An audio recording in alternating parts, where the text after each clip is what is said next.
What's good, people? It is Tony the Savant. And before we get started, please like this video, share this video, hit the notification bell so you can be notified when I'm dropping content and going live on the channel.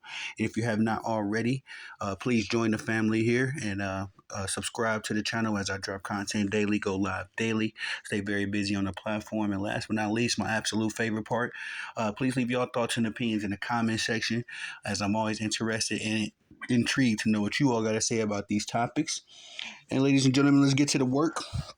As my quarterback for my Green Bay Packers has just inked a historic deal as the highest paid, well, tied for the highest paid NFL player in NFL history, tied with one Trevor Lawrence, who just inked a mega deal with the Jacksonville Jaguars, and also cool Joe Burrow of the Cincinnati Bengals, who I have a lot of respect for. He's another one of my favorite players around the league. These three are all tied, making, I believe, $55.1 million annually, and thus making them the highest paid NFL players in the existence of the NFL. I gotta say that I'm happy that the deal was done, but I do have my concerns. But let's just talk about the happy part first.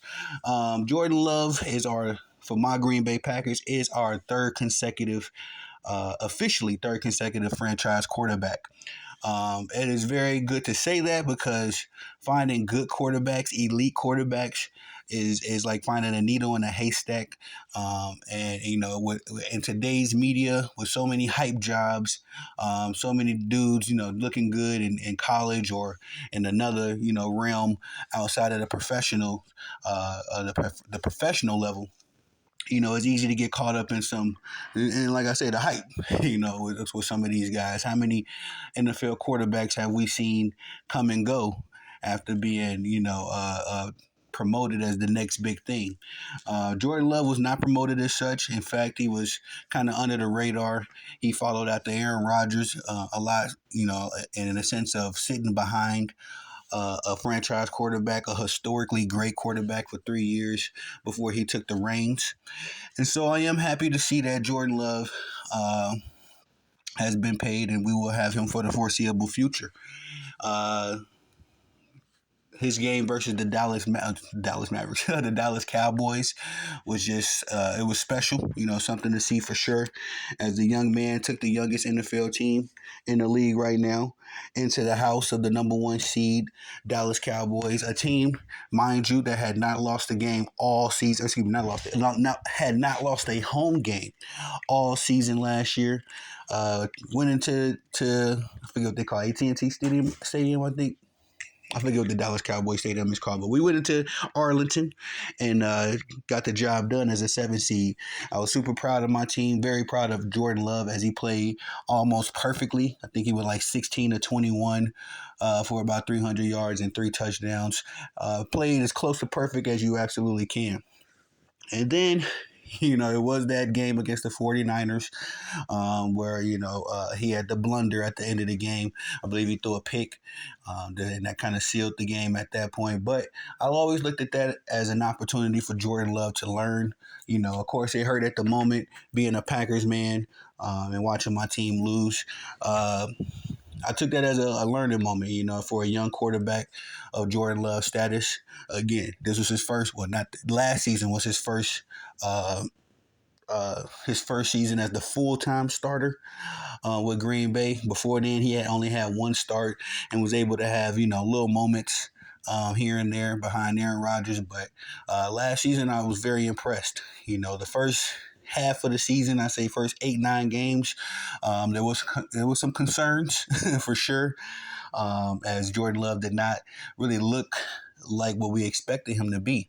Up until that point, he had thrown like 14 touchdowns, 10 interceptions, only for about 2,000 yards at that point, up until about the eighth or the ninth game into the season. And then after that, he just took off. The last 8 games, we were probably the hottest team in the NFL, going 6-2.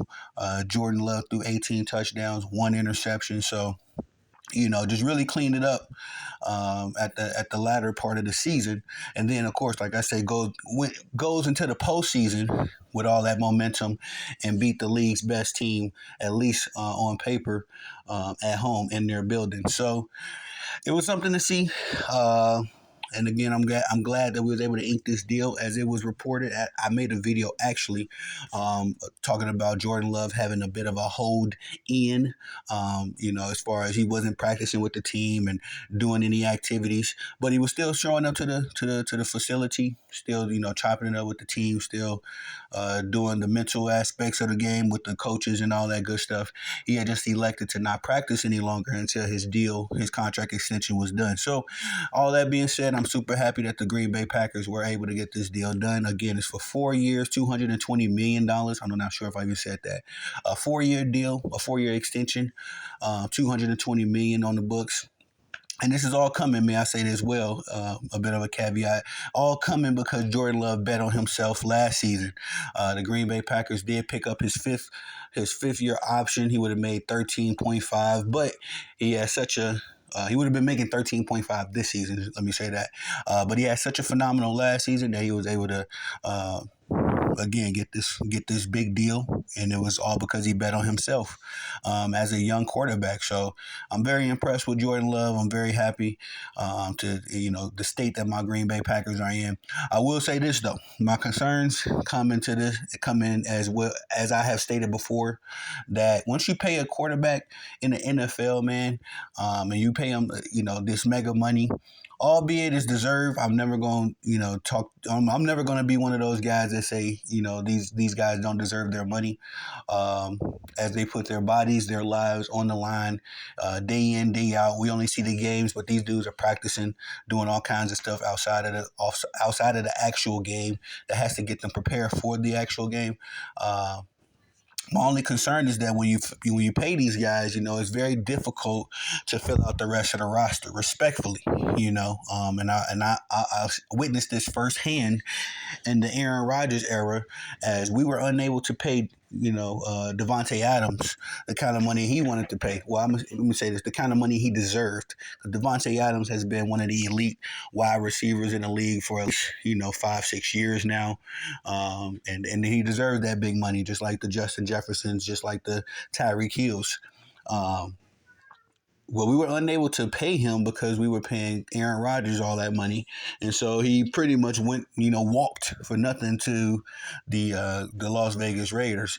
Now, there was a little bit more in that situation as far as Devontae Adams really wanted to play with his buddy Derek Carr. I believe they played together in college. So there was that, disclaimer in there. I believe that Devontae would have went to the Raiders regardless, if they was able to match the money with Green Bay, as Aaron Rodgers was on the last leg of his Green Bay quarterbacking career.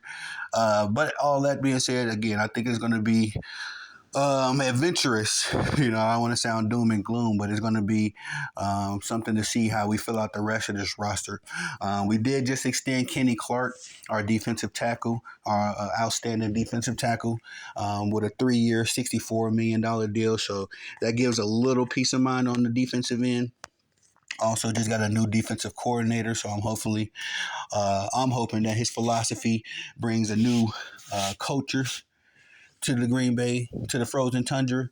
But also, I'm just really concerned about how we're going to be able to pay our standout wide receivers, as we have a number of them. We got two outstanding tight ends as well.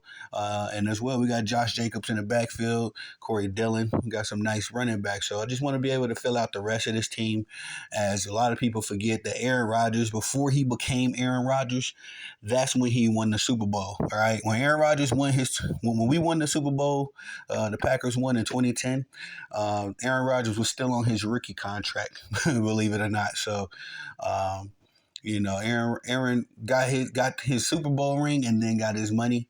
So it kind of gave us a little, as far as the Green Bay Packer Nation, it kind of gave us how can I say this? We kind of let them get away with a lot. He put up some phenomenal seasons, 4 MVP seasons for Green Bay, but never was able to get back to the big game. But that ring that we got in 2010 was kind of a pacifier, to all of the failures and downsides of the Aaron Rodgers era. Nonetheless, it's a little different with Jordan Love as he has not won the big game yet, and he is now already receiving his big contract. So hopefully, that's not the same. Hopefully, just because he's gotten paid, he doesn't get lazy. That he doesn't come off of his morals, his work ethic. But as well, I still got confidence in this young man. He's only 25 years old. Got a very bright future, ahead of him, I believe. My number one thing about Aaron Rodgers, my number one thing about Jordan Love is that where Aaron Rodgers left off skill wise, it's like Jordan Love picked up right there, and a lot of times I don't think people remember Aaron Rodgers wasn't the Aaron Rodgers that we know and love now when he first came into the league.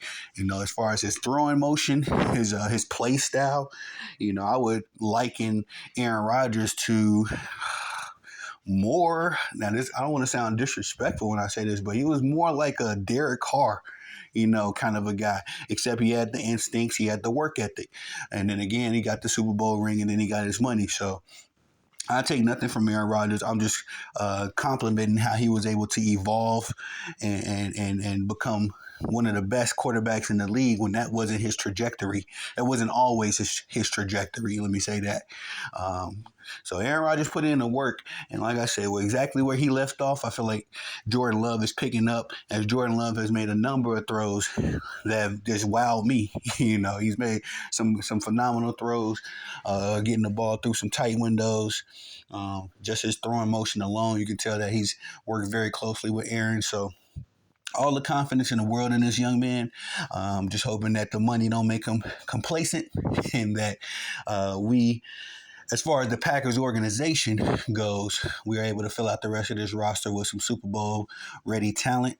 And we march forth. I'm hoping we be the first team to three-peat. I know the Kansas City Chiefs are on that path right now. They have that opportunity to be the first NFL team to three-peat.